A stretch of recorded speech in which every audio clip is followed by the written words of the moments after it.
Perkenalkan, nama saya Silva Almerdila. Saya dari kelompok 8, Program Studi Pendidikan Fisika, Angkatan 2018. Perkenalkan, nama saya Juli Saruri Alispa. Saya berasal dari Program Studi Pendidikan Fisika, Angkatan 2018 kelas B, dan saya berasal dari kelompok 8.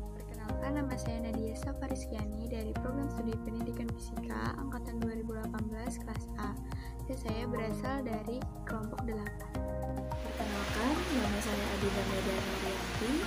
Saya dari kelompok 8. Saya berasal dari Prodi Pendidikan Fisika angkatan 2018. Saya Dina Satia dari kelompok 8, Program Studi Pendidikan Fisika angkatan 2018. Perkenalkan, nama Iksan M. Nasir, Prodi Pendidikan Fisika angkatan 2016. Baik, saya akan menyampaikan subbab pertama, yaitu perencanaan penilaian. Sebelumnya, saya akan menjelaskan terlebih dahulu apa itu penilaian. Penilaian adalah penerapan berbagai cara dan alat penilaian untuk mengetahui seberapa jauh hasil belajar dari peserta didik atau ketercapaian kompetensi dari peserta didik. Tentunya, penilaian untuk anak berkebutuhan khusus berbeda dengan anak pada umumnya. Perencanaan penilaian biasanya dimaksudkan untuk menentukan aspek-aspek seperti aspek kognitif, afektif, ataupun psikomotorik apa yang akan dinilai, atau teknik apa yang digunakan, instrumen penilaian apa yang digunakan, dan bagaimana metode penskoran penilaian. Perencanaan penilaian bagi anak yang berkebutuhan khusus merupakan perencanaan penilaian dalam setting pendidikan inklusif, di mana perencanaan penilaian tersebut dibuat atau disesuaikan dengan kemampuan atau kompetensi dari anak berkebutuhan khusus tersebut. Bagi anak yang berkebutuhan khusus, biasanya sebelum melakukan suatu pembelajaran atau memulai suatu pembelajaran, dilakukan yang namanya asesmen. Asesmen di sini berguna untuk mengumpulkan data dan informasi dengan menggunakan teknik atau alat yang disesuaikan untuk mengetahui kemampuan apa atau potensi apa, bahkan hambatan apa yang dialami oleh peserta didik. Melalui asesmen, dapat diputuskan program pendidikan apa yang sesuai dengan anak berkebutuhan khusus tersebut. Asesmen digolongkan menjadi dua macam. Yang pertama, asesmen yang bersifat formal, dan yang kedua, asesmen yang bersifat informal. Pertama, asesmen formal.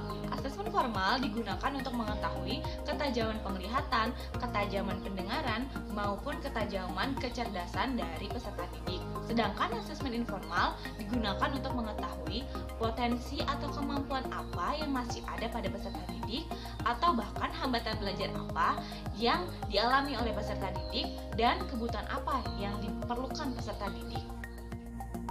Materi yang selanjutnya adalah adaptasi atau penyesuaian terhadap anak berkebutuhan khusus dalam ruang lingkup pendidikan inklusi. Dalam panduan penilaian kebutuhan khusus tahun 2007, disampaikan 3 buah penyesuaian yang penting. Penyesuaian yang pertama adalah penyesuaian waktu. Penyesuaian waktu ini adalah lamanya waktu yang dibutuhkan oleh tenaga pengajar untuk menyampaikan materi, soal, ujian, dan lain sebagainya terhadap siswa yang berkebutuhan khusus. Penyesuaian yang kedua adalah penyesuaian cara. Jadi, penyesuaian cara ini merupakan modifikasi cara yang disampaikan oleh guru terhadap anak berkebutuhan khusus sesuai dengan kebutuhan dan keperluannya masing-masing. Misalkan saja pada anak yang tunanetra, seorang guru tidak mungkin memberikan soal dan lain sebagainya melalui buku atau tulisan biasa. Maka guru tersebut akan memodifikasi cara bagaimana agar siswa tunanetra ini tetap dapat mengerjakan soal atau tetap dapat belajar dengan baik. Kemudian yang terakhir adalah penyesuaian materi. Penyesuaian materi ini adalah tingkat kesukaran atau kesulitan soal yang diberikan kepada anak berkebutuhan khusus. Misalkan kepada seorang anak yang menderita low function atau autis, soal yang diberikan kepada dia itu tidak mungkin memiliki tingkat kesulitan yang sama dengan teman-temannya yang lain. Maka guru tersebut akan memberikan soal yang sesuai dengan kemampuan anak tersebut. Inti dari semuanya adalah penyesuaian-penyesuaian ini dilakukan sebagaimana mestinya agar seorang anak berkebutuhan khusus itu tetap dapat menerima materi sebagaimana anak-anak lainnya sesuai dengan kebutuhan-kebutuhan khusus yang mereka perlukan. Di sini saya akan menjelaskan mengenai pelaksanaan penilaian. Penilaian proses dan hasil belajar harus disesuaikan dengan indikator pencapaian kompetensi dan mengacu kepada Permendiknas nomor 20 tahun 2007 mengenai standar penilaian pendidikan. Tujuan dilakukan penilaian itu sendiri adalah untuk mengukur tingkat pencapaian kompetensi anak berkebutuhan khusus dan juga digunakan sebagai bahan penyusun laporan kemajuan hasil belajar anak dan juga untuk memperbaiki proses pembelajaran. Nah, cara untuk melakukan penilaian hasil belajar dalam setting pendidikan inklusif yang pertama, melakukan asesmen awal, tengah, maupun akhir. Yang kedua, melakukan penilaian hasil belajar secara terpadu dalam kegiatan pembelajaran. Yang ketiga, melakukan penilaian hasil belajar dalam suasana yang menyenangkan. Yang keempat, berupaya memberikan profil kemampuan siswa secara menyeluruh meliputi aspek kognitif, afektif, dan psikomotor.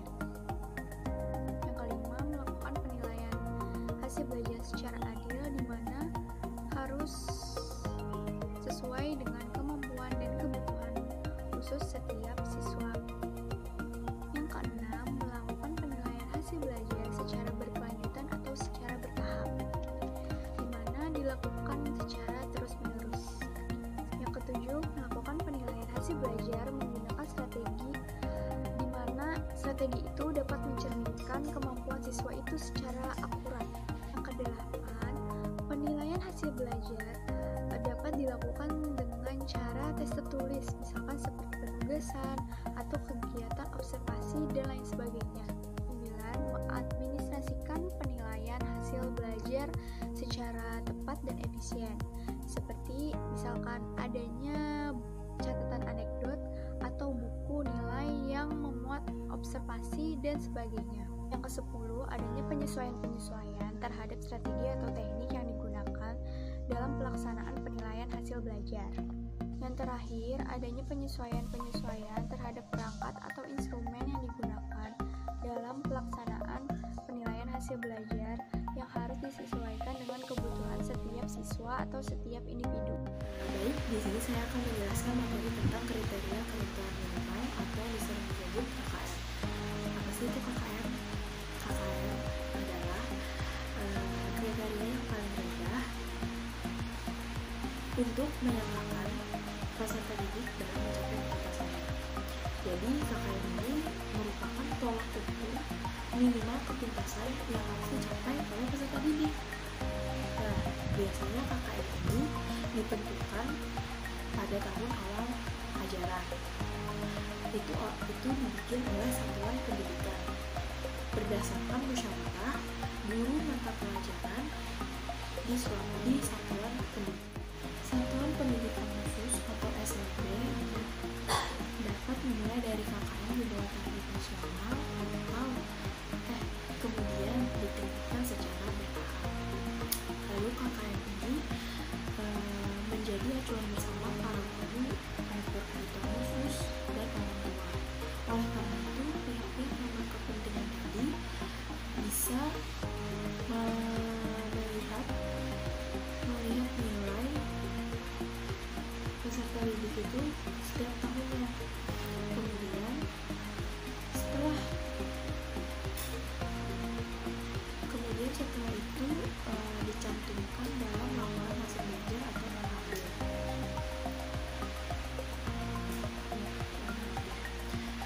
Sebagai acuan dalam menyikapi hasil belajar anak berkebutuhan khusus, agar orang tua anak tersebut itu tahu progres anak ini nilainya di bawah KKM, standar KKM, atau malah di atas KKM. Baik, saya akan menjelaskan mengenai teknik dan bentuk instrumen. Kustawan 2013 menjelaskan ada 10 teknik penilaian yang dipergunakan oleh guru penyelenggara inklusi, yaitu sebagai berikut. Pertama, ada tes tertulis. Tes tertulis adalah penilaian yang menuntut jawaban secara tertulis, baik berupa tes objektif dan uraian. Bentuk instrumennya antara lain pilihan ganda, menjodohkan, isian singkat, jawaban singkat, maupun uraian. Yang kedua ada observasi. Observasi adalah teknik penilaian yang dilakukan dengan mencatat pengamatan terhadap objek tertentu. Instrumen yang digunakan adalah observasi tersebut dirancang serta disesuaikan dengan situasi yang akan diobservasi. Metode, berapa lama, dan berapa kali observasi akan disesuaikan dengan tujuannya. Kemudian yang ketiga ada tes kinerja. Tes kinerja adalah teknik penilaian yang menuntut peserta didik mendemonstrasikan kemahiran dalam melakukan suatu kegiatan. Tes ini dapat berupa produk tanpa melihat prosedur atau menilai produk beserta prosedurnya. Yang keempat ada penugasan. Penugasan adalah teknik penilaian yang menuntut peserta didik menyelesaikan tugas di luar kegiatan pembelajaran di kelas. Penugasan dapat diberikan secara individual atau kelompok dan dapat berupa tugas rumah atau proyek. Yang kelima ada tes lisan. Tes lisan adalah peserta didik melakukan komunikasi langsung tatap muka dengan guru atau beberapa guru. Pertanyaan dilakukan secara spontan dan lisan melalui daftar pertanyaan. Yang keenam ada penilaian portofolio. Penilaian portofolio adalah penilaian yang dilakukan dengan bidang tertentu yang diorganisasikan untuk mengetahui minat, perkembangan, prestasi, atau kreativitas anak, khususnya anak berkebutuhan khusus. Yang ketujuh ada jurnal. Jurnal adalah catatan peserta didik selama proses pembelajaran yang memiliki informasi kekuatan dan kelemahan peserta didik yang berkait dengan aspek kognitif, afektif, dan psikomotor yang dipaparkan secara deskriptif. Kedelapan ada inventory. Inventory merupakan segala psikologi yang dipakai untuk mengungkapkan sikap, minat, emosi, motivasi, hubungan antar pribadi, dan persepsi anak terhadap suatu objek psikologi yang dapat dilakukan melalui wawancara dan pembagian angket. Yang kesembilan yaitu penilaian diri. Penilaian diri merupakan teknik penilaian dengan cara meminta anak untuk meminta anak lain atau orang tua untuk menuliskan kelebihan dan kekurangan dirinya dari beberapa hal. Yang terakhir yaitu penilaian antar teman. Penilaian ini adalah teknik penilaian dengan cara meminta peserta didik untuk mengemukakan kelebihan dan kekurangan temannya dalam hal tertentu. Sekian materi dari saya, terima kasih. Di sini saya akan menjelaskan materi perkuliahan pendidikan inklusi, yaitu tindak lanjut. Evaluasi program merupakan sebuah proses penilaian terhadap penyusun program, pelaksanaan program, penilaian dan analisis hasil serta tindak lanjut kegiatan dilaksanakan. Melalui evaluasi program, sejauh mana ketercapaiannya berjalannya suatu rangkaian program dapat dinilai dan tindak lanjut program dapat diputuskan oleh pembuat keputusan. Tindak lanjut yang bisa diambil terhadap suatu keputusan kebijaksanaan program terdiri dari 4 macam. Pertama, program tetap dilanjutkan dengan alasan bahwa program sangat bermanfaat. Kedua, program tetap dilanjutkan namun dengan penyempurnaan dengan alasan bahwa dalam pelaksanaan program kurang baik atau lancar. Ketiga, program dimodifikasi ulang dengan alasan bahwa pemanfaatan program kurang tinggi. Keempat, program dihentikan dengan alasan bahwa berdasarkan data yang dikumpulkan ternyata hasil evaluasi tidak menunjukkan adanya pemanfaatan dari program. Keempat, program merupakan sebuah sistem, yaitu rangkaian kegiatan yang dilakukan bukan hanya satu kali tetapi berkesinambungan.